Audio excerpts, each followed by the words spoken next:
The story opens with a high school girl named An Yoon running frantically through the city streets, breathless and flushed, telling herself that today is a special day she has been waiting for. She arrives at a secluded empty lot where a male student, Siho, is checking his phone and bluntly notes that she is late. Despite her tardiness, Siho asks why she called him out to such a deserted place, and Yoon, trembling with visible nerves, stammers that she has something to tell him. The atmosphere mimics a romantic confession as she introduces herself as a student from class 2 to 3 and declares that she will send him to a better place. In a sudden twist, Yoon pulls out a handgun and fires. Her internal monologue reveals that she is actually a trainee killer on her very first mission. Immediately after pulling the trigger, she is overcome with panic, realizing she has just shot a person, but she quickly tries to steel herself by remembering her family. She needs to pay rent and her brother's tuition. Believing the target is eliminated, she turns away, planning to contact headquarters for body disposal, but a voice from behind interrupts her thoughts. Siho is standing there, completely unharmed, and calmly asks if she just shot at him, pointing out that she missed due to a skill issue. The power dynamic instantly collapses as Yoon drops to her knees, weeping and begging him not to report her. She admits she lacks both skill and shame, pleading that she has a family to support and promising to do anything. He says if he just turns a blind eye this one time. Siho looks down at her and asks if she truly means anything. And when she eagerly agrees, he pretends to consider how many exceptions to grant her. He demands she lend him her time because he wants to know more about her, causing Yoon to flush and think he is asking for a date. But he suddenly glares and tells her to know her place. Just as she freezes in fear, Siho reveals he was just kidding and hands her a handwritten one-day pass for An Yoon. He claims to trust her, but then sarcastically jokes about using the pass for blackmail and extortion, terrifying her again, before admitting that was a lie too. Siho breaks down the reality of the situation. She is guilty of illegal firearm possession and attempted murder, while he is the victim graciously covering up a crime. As he turns to leave, saying he will see her tomorrow, Yoon feels humiliated that he turned his back on a killer. She seizes the opportunity, raises her gun again, and pulls the trigger screaming, "Die!" Nothing happens but a click. Siho turns around holding the magazine from her pistol, revealing he had stealthily removed it while she was clinging to him earlier. He tosses the magazine back to her, warns her not to try any more tricks, and walks away.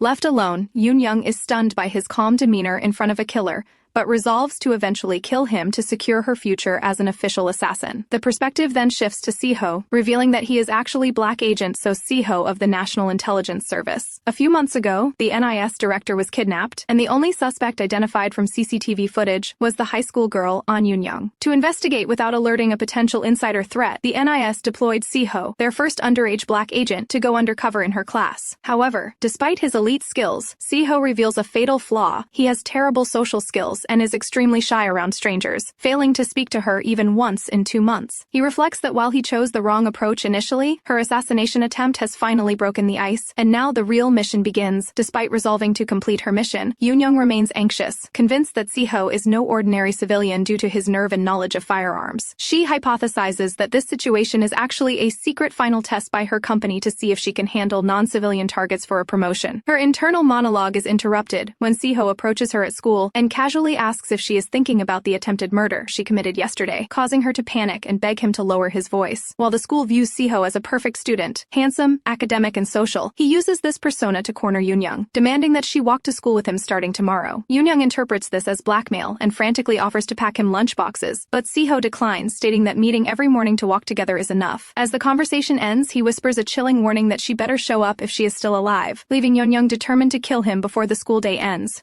In class, Yoon plots to find a blind spot to assassinate him, but the tension of sitting next to her target weighs on her. The silence breaks when Siho asks to borrow an eraser, admitting he had wanted to talk to her since they became deskmates, but was afraid of getting caught. Yoon flushes, mistaking his awkwardness for a romantic confession, but Siho quickly shuts her down, clarifying he only meant the eraser, and looking at her as if she were crazy for thinking otherwise. Humiliated and furious, Yoon vows once again to kill him. She decides to rely on her top-tier tailing skills, planning to ambush him the moment he leaves his seat, but Siho refuses to move all day. Instead, he passes the time by annoying her with random facts and stopping mid-sentence to check her reaction. By the time school ends, Yoon is exhausted and starving. When she questions why he broke his usual routine of running around like a wild boar, Siho reveals that he stayed put because her plans were simply too obvious. He bluntly tells her that if she wanted to hide her intentions, she shouldn't have made them so noticeable. Yoon is terrified, realizing he detected her killing intent, and confronts him, asking if he is a killer from the same industry. In response, Siho reaches into into his bag, causing her to flinch, but simply pulls out a piece of bread. When her stomach growls loudly, he scolds her for starving herself, warning that extreme weight loss causes permanent damage, and that it would be troublesome for him if she got sick. He stuffs the bread into her mouth and leaves, leaving a confused Yoon-young behind while he internally laments how difficult it is to start a conversation. Yoon-young notices Si-ho standing strangely close and snapping photos of her in the hallway. Usually, she reasons, someone trying to kill her would keep their distance, so his behavior confuses her. When she demands to know why he is sticking so close and taking pictures, Si-ho calmly replies that her photos have great value to him as suspect information. Yoon-young yells at him to stop trying to brush it off and quit taking pictures, but Si-ho continues snapping away. Internally, he realizes that since she likely knows he is after her, and even suspects she was after him too, he needs to change his plans. Rather than eliminating her immediately, he decides to thoroughly investigate who she really is. Si-ho attempts to investigate Yoon-young's social circle by approaching some male students, hoping to get information from her friends. However, the students are terrified of him, calling him Big Bro Si-ho and asking if he is crazy for speaking informally to them.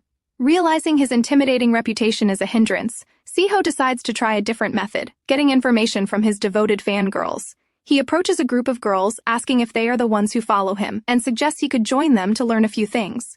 The girls are horrified, calling Yoon-young shameless for already sitting next to him and then mocking her for asking such a question, refusing to help. Yoon-young, humiliated, yells at Si-ho, asking if he thinks this is unfair and demanding to know his goal if they are going to play this game. Si-ho brutally shuts her down, asking if she wants to go to the police station as an attempted murderer, which instantly terrifies her into claiming it was just a joke. Left without options, Si-ho wonders if he should just ask the teacher for her student record but realizes that won't work. Suddenly, a student hands him a business card offering student records quickly retrieved in exchange for Awesome Boy's photo cards.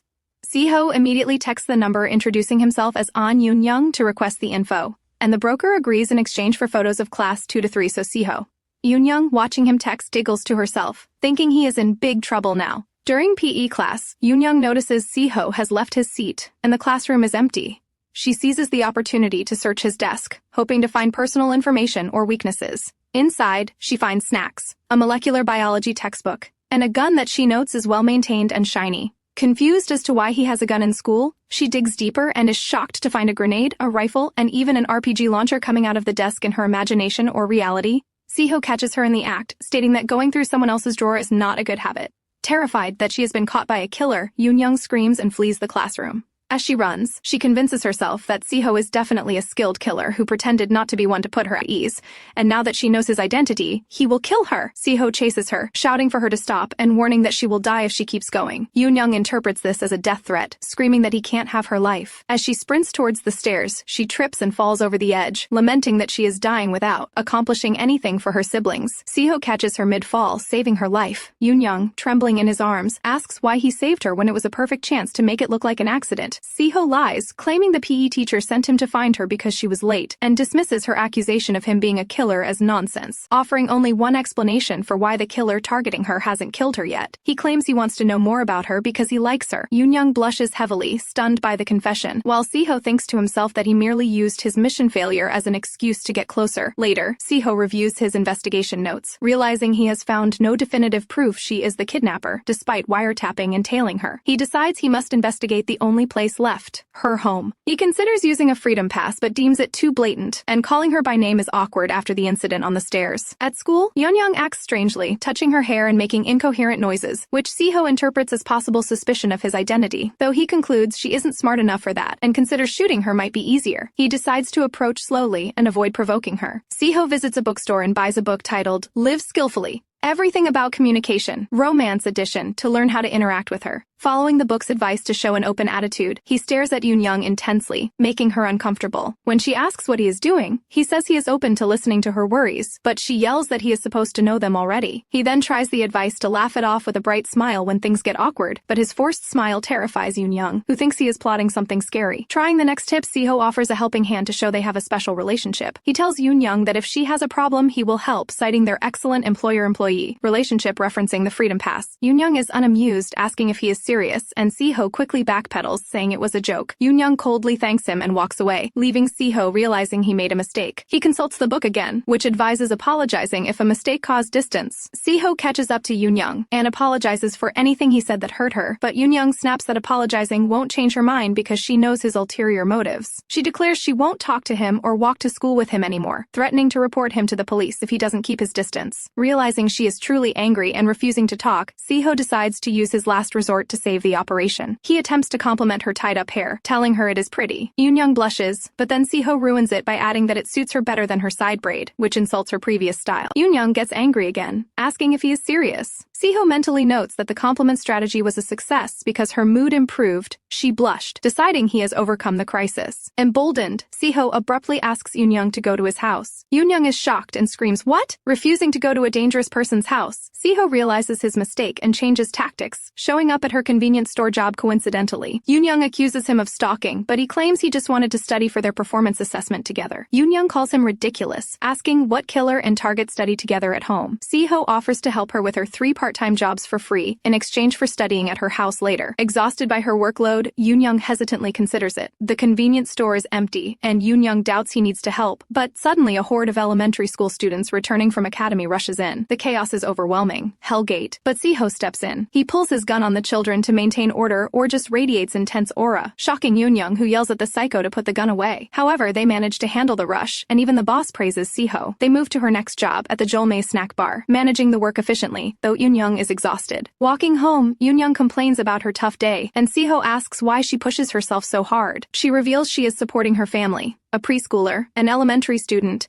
and a week older brother, using her parents' insurance money, which ran out. She admits she started working as a killer to get a lump sum of money to support them. Realizing she is recording his reaction, Siho tells her to turn off the recording, and she complies. Yoon-young reluctantly brings Siho to her home, thinking it is safe because her family is supposed to be out, planning to kill him with the loaded guns in the house if he tries anything. However, when they enter, her entire family is there. Her brother Yoon-ho demands to know who the handsome gentleman is. Yoon-young tries to explain they are just studying, but Siho introduces himself as Yoon-young's crush friend, causing chaos. The family is confused. Yoon-seo, the youngest, asks if they are getting married. Yoon-young tries to shut Siho up, terrified he will reveal she is a killer. Siho insists on having dinner with them. Yoon-ho, the older brother, acts like a strict guardian, lecturing them about boys and girls being alone together and demanding Siho leave after dinner. Yoon-young is relieved Yoon-ho hates him, but then Siho produces specific gifts he prepared for each family member: a doll for Yoon-seo, an oven for the aunt figure, and a iPhone 13 for Yoon-ho. The family instantly flips, calling him brother-in-law and begging him to stay. Yoon-young drags Siho outside, terrified because his gifts prove he investigated her family perfectly. She accuses him of targeting her family members. Siho denies it, stating he searched the house and found no evidence of her being the kidnapper or having secret spaces. He tells her to stop misunderstanding. His target is not her family, but her. He leaves, telling her to eat some apples and study. The next day at school, Siho ignores Eun-young completely to verify his findings without interference. Yoon-young is frustrated by his silence, wondering if he is acting this way because of his confession yesterday. She decides to confront him to clarify their positions. However, before she can, an unknown female student interrupts, asking if she is An Yoon-young. The student is Ariam, a third-year senior, who menacingly confirms Yoon-young's identity. Ariam accuses Yoon-young of dating Siho and threatens to bury her deep in the ground. Yoon-young calls for help from Siho's fangirls nearby, but they refuse to help, telling Ariam to catch the vixen. A chase ensues through the school. Yoon-young runs to a dead end and Ariam corners her, laughing like a maniac and preparing to beat her up for dating Siho. Suddenly, the classroom door opens and Siho appears, having heard Yoon-young was in trouble. He grabs Yoon-young and runs, taking her to a deserted clubroom in the old building for safety. Yoon-young thanks him profusely, thinking she was going to die. A second-year student appears and reveals the reason for the attack, a photo circulating that shows Siho and Yoon-young holding hands. Yoon-young looks at the photo and denies it, pointing out she has never held hands with him like that, and her height in the photo is oddly tall.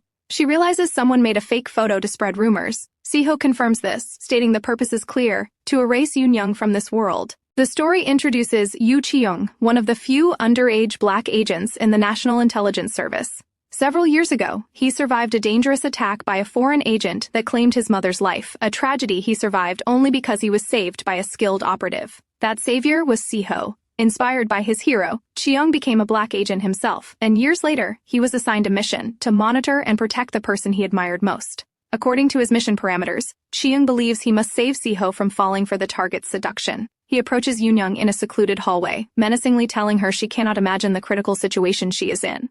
He claims responsibility for everything, manipulating the photo, spreading rumors and inciting the fan club to chase her, and corners her in a CCTV blind spot, declaring that she will meet a lonely death right there. However, the tension is instantly deflated when Yoon-young, completely ignoring the death threat, suddenly urges him to hurry up because they will be late for class. Ji-young is left flustered and confused, as his intimidation tactics fail completely. Just as he tries to regain control, Yoon-young screams for him to wait and tries to run back, realizing she left her phone behind. Ji-young panics, knowing he cannot let her leave, and internally curses that things are not going as planned. He considers taking drastic measures, but Yoon-young abruptly stops, realizing she doesn't have the culprit's number anyway, so going back is pointless. Attempting to salvage the situation, Ji-young lies to Yoon-young, claiming he saw the attacker running in the opposite direction because of false information he spread. He introduces himself as Yoo Ji-young from class 1 to 4, ominously thinking this will be the last name she remembers. However, Yoon-young bursts into laughter at his name, finding it hilarious, which only makes Ji-young want to shoot her more. Suddenly, Siho appears at the door, telling them to come to him. Desperate to eliminate the threat before Siho gets closer, Ji-young invites Yoon-young to rest on an old sofa in the abandoned room. He guides her to sit, internally revealing that the sofa is a trap set on a weak floor section that will collapse under her weight, sending her to an accidental death.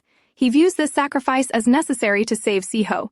However, as Yoon-young prepares to sit, Ji-young is struck by a sudden hesitation. At the last second, he screams her name and shoves her away just as the trap triggers, saving her life. Siho enters the room and calmly asks what is happening. Ji-young immediately switches personas, acting like a helpful junior student who just saved her from an accident. As they walk to class, Siho whispers to Chaeyoung, revealing that he knows Ji-young is an agent from the same organization because he recognized the assassination method. Ji-young admits his identity and, with tears in his eyes, confesses his admiration for Siho. He angrily accuses Siho of falling for the target's seduction, citing the bread feeding and hair compliments he witnessed earlier. Siho smoothly lies to his admirer, claiming those actions were merely a strategy to lower the target's guard for the investigation. Ji-young believes him instantly, his faith in his idol restored. To further prove his indifference, Siho loudly declares that women whose faces turn into pumpkins when they cry are not his type. Yoon-young, listening nearby, is offended by the pumpkin comment. When she confronts them, Siho and Ji-young hastily cover their tracks by claiming they were just discussing a mutual dislike for pumpkins. Later, as they head to class, Siho reassures Ji-young that the investigation is proceeding well, though internally he concludes that Yoon-young is likely innocent because she seems too simple-minded to be a master manipulator. Ji-young, however, remains determined to expose her evil face and protect Siho, vowing to redirect Siho's attention to himself. After school, Siho and Yoon-young walk home together. The atmosphere is heavy, and Yoon-young finally breaks the silence. She asks him about the junior from earlier, pointing out how strange it was that Ji-young knew Siho's name and class without being told. Siho contemplates the chaos that would ensue if the deputy chief discovered Ji-young's unauthorized actions before confronting the junior agent. He reminds Ji-young that he was specifically instructed to stay focused on the mission. Ji-young, looking flustered and guilty, tries to justify his presence by claiming he just really wanted to visit Siho's place since they had gotten to know each other. Siho sighs, clearly annoyed and weary, but Ji-young persists, asking if it's okay just this once. Siho relents but sternly warns him that next time he will report him to the deputy chief. Ji-young eagerly agrees, saluting him with a "yes, sir." Ji-young then reveals he didn't come empty-handed and presents a housewarming gift, a USB drive containing the ugly truth about An Yoon-young. He brazenly introduces himself as the famous Siho fangirl, leaving Siho speechless at his shamelessness.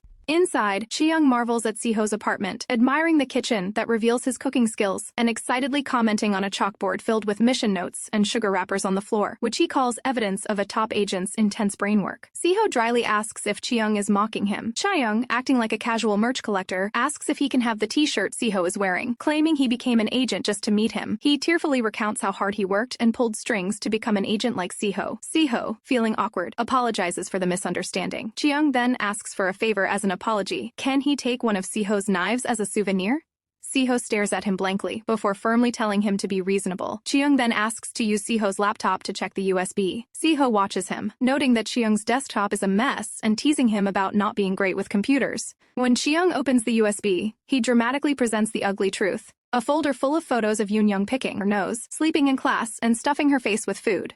Siho is unimpressed, realizing this isn't the serious intel he was expecting. He tells Ji-young that he has already seen all of this and more, describing her dramatic burps, sneaky farts, and drooling while crying. Ji-young is shocked and intensely jealous that Siho has seen so much of Yoon-young, complaining that there isn't a single photo of him on Siho's computer. In a fit of jealousy, he pulls out a gun, yelling that he wishes he were the one who kidnapped the NIS director just to get closer to Siho. Siho calmly tells him to put the gun away. Siho then shifts to a serious tone, explaining his conclusion based on the investigation so far. An Yoon-young might not be the culprit. He points out that despite the physical evidence at the crime scene and her status as a trainee killer, there is no evidence on her personally, which is unnaturally clean. He suggests she might be being used by the real culprit, though he acknowledges she is definitely connected to the case. Chi-young refuses to accept this, insisting that Yoon-young must have clouded Siho's judgment. He vows to expose her evil true face and save Siho, declaring that he will redirect all of Siho's attention from her to himself. Siho stares at him, speechless at the declaration. She cheerfully greets Junior Yu Chi-young, confusing him. She asks why he is there and if he skipped lunch too. Chi-young, caught off guard, stammers that the school lunch was gross. Yoon-young then suggests they walk together to class, mentioning she has something to do in second grade, class 3. Chi-young enthusiastically agrees, thinking he has secured the target. However, his plan to drain her patience with hidden agents in the hallway backfires completely. Instead of getting annoyed, Yoon-young cheerfully greets the agents, completely oblivious to their intent. Chi-young is left frustrated, realizing his plan failed. As they continue, Yoon-young casually mentions she is hungry and suggests they grab dinner together since Chi-young is also on an empty stomach. Chi-young flatly refuses, telling her to get lost. Later, Siho is seen retracing the case, exhausted from the investigation. He admits to himself that Chi-young was right about one thing. Yoon-young is not someone who could kill or hurt anyone. However, he still believes she is being used by the real culprit. The scene shifts to Chi-young and Siho in the office. Chi-young asks Siho what kind of intel he is expecting if not physical evidence. Siho replies that he can't say because he still can't trust Chi-young, claiming Chi-young is too blinded. This creates a barrier between them. Chi-young tries to argue, but Siho shuts him down, telling him to just be honest. Chi-young insists that he has told him everything, but Siho remains skeptical. Later, Chi-young is seen eating a snack alone, muttering that now that Siho is out of the picture, it is his only chance to expose Yoon-young's true nature. He approaches Yoon-young in the cafeteria, adopting a casual demeanor.